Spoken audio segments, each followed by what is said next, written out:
Սամվել Ավդալյան, ես կուսակցության անդամ եմ։ Այսօրվա ձեր ուղերձը ինչպիսն է, ինչ տպավորություններ ունեք այսօր։ Դե տպավորությունը լավ չի, ժողովուրդը քիչ է այստեղ, մինչդեռ շատ դիլներ։ Դա ուրեմն անտարբերության մթնոլորտն է, որ տիրում ամբողջ երկրում։ Դա իշխանությունների անողնաշարության հետևանքն է, որոնք չգիտեն ինչն է կարևորը, ինչն է անկարևորը, որոնք պետություն կառավարելու գիտությունից գաղափար չունեն։ Նայեք Պարսկաստանին, այնտեղ կառավարության 15-20%-ը կամ գիտության դոկտոր են, կամ տեխնացու են, եւ ընդ որում շատ լուրջ գիտության, մաթեմատիկա, ֆիզիկա։ Իսկ այստեղ այսպիսի բան չկա, այստեղ շատ գունավոր հեղափոխություն է եղել։ Սրանք արտասահմանյան հետախուզությունների ածանցյալներն են։ Սրանք իրանց տերեր ունեն, մինչդեռ իրանց տերը պետք է լիներ հայ ժողովուրդը։ Վերադառնալով ասենք մեր ոչխարներին, մեր հիմնական թեմային ասեմ հետևյալը. մենք տարբերում ենք մնացածներից նրանով, որ եթե վաղը մենք եկանք իշխանության, 15 րոպե հետո ուրեմն ամբողջ պետական ապարատը ապրելու եւ աշխատելու ուրիշ ռեժիմով։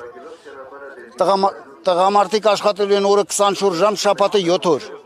Կանայք են աշխատելու 8 ժամ օրական։ Ուրեմն ես կուզենայի նախ ասել, որ մեր կադրային ռեզերվը, ես զբաղվում եմ կադրային ռեզերվը կազմելով։ Բոլոր նրանք, ովքեր ունեն կարմիր դիպլոմ ու պատրաստ են աշխատելու այդ ռեժիմով, թող պատրաստ լինեն։ Աշխատելու են տղամարդիկ մարտական ձիուր ռեժիմով։ Ուսանողները պետք է իմանան, որ բարձրագույն կրթություն եթե կա, բարձրագույն նշանակում է նրանից դենել բան չկա։ Պարտադիր մեկ լեզու պետք է իմանան օտար։ Եվ լուրջ գիտություններ, դրանից չնի, մի քանի օր առաջ մի հատ պոլիտեխնիկի առաջի կուրսի ուսանողի հասարակ Պյութագորաց թյուրեման ապացուցել չգիտեր։ Ես ինչա, ես որտեղից են հայտնվել։ Պետական ապարատը վերակառուցվելու է, մինիստրությունները, գերատեսչությունները փոխվելու են։ Ձևավորելու ազգային փրկության կոմիտե, ես պարոն Ղուկասյանին ասել եմ իմ տարբերակը վերափոխությունների։ Ազգային փրկության կոմիտե եւ աշխատելու են պատերազմի ժամանակվա ռեժիմով։ Փողոցից վերցրած լակոտներին չենք վեսնի, տնենք նահանգապետ, մինիստր, անկարելի բան կա, այստեղ գնացեք տեսեք գյուղապետերը ինչով են զբաղված, տեղ եկանք ծախելով, հողի աֆյորը անելով, ես ինչա, 10 տարի ոչ պակաս,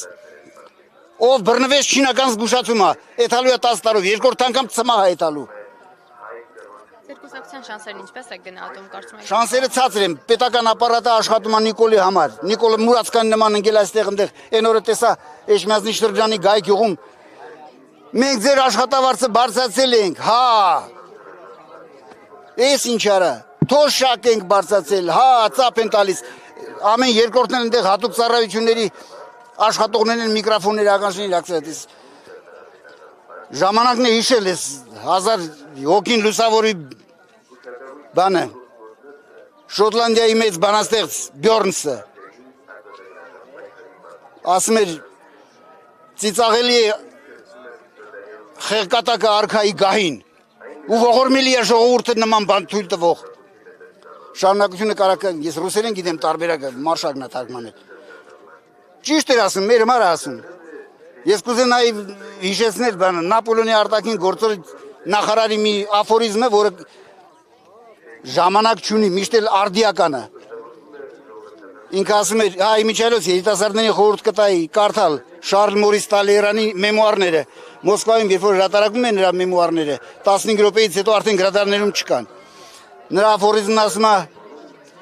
բազմաթիվ ժողովուրդներ մեծ սարսափ էին ապրելու, եթե իմանային, թե ինչպիսի ոչնչություններ են իրենց կառավարում։ Մեկնաբանությունները ինչպես ասում են ավելորդ են։ Մենք ապրելու ենք նոր ռեժիմով։ Զինվորականը կլինի զինվորական, բժիշկը բժիշկ, առաջին հերթին զինվորական, բժիշկ, մանկավարժ։ Ու ոչ մեկը թող չփորձի ինչ որ աֆյորաներով բյուջեի վրան մոլախոտի նման նստի բյուջեի վրա։ Այնա տեսնում ենք ինչ շնորհություններ են այդում։ Ազգականները գողանում են փողները, փախչում են Ռուսաստան։ Վերադառնում են, պետությունը վճարեց դրանց փոխարեն։ Խայտարակ տնտեսական վիճակ է, ես որպես պրոֆեսիոնալ տնտեսագետ ասեմ, խայտարակ վիճակ է։ Վաղվա երեխեն որ պիտի ծնվի արդեն $5000 ես իմ եվրոպական թափ տպուկներին պարտք է։ Էս ինչա, էս ով եք արա, դուք ով եք, որտեղից եք եկել։ Ես կուզենայի մի բանաստեղծական խոսքով դիմել։ Մեր մտավորականները, բանաստեղծներն ու գրողները 35 տարի է ժողովուրդը փորձության է ենթարկում։ Բերանները ջուր առած ոչ մեկը ոչ մի բան չի ասում, պապանձվել են։ Ու այս խառնամբոխը 35 տարի որ վերարտադրվում է, տանում է դեպի կործանման, ես կոչ եմ անում մեր ժողովրդին, մեր դրոշի տակ հավաքելու։ Մեր կուսակցությունը եթե մի խոսք ասած, նա իր խոսքի ծառան է լինելու, անվերապահորեն կատարվելու է։ Այս խառնամբոխը որ վերարտադրվում է 35 տարի, այդ խառնամբոխի կամքին հլու ես չեմ վազի անայտության ճանապարհով, կուլ չեն գնաց սին հավատքին ու չեմ ապրի խղճուկորով, բեմի վերջին անշուկ դերով, փրշանքներով մեր հերթական աստվածների ցոփ սեղանից։ Ճիշտ եմ ասում, սիրտս խառնում է նրանից, երբ տեսնում եմ պատվանդանից, կուրքը գանկեցանողին, հանկարծահաս փոթորիկից դավանանքը ուրացողին, գիշերային կողոպուտից առատաձեռ դարձած գողին, անկարող եմ արդեն նայել սատանայի դեմքը ծածկող սուրբ դիմակին, իմաստունի շորեր հագած խեղկատակին, արաբական Երևանի սանձը ծամող ավանակին,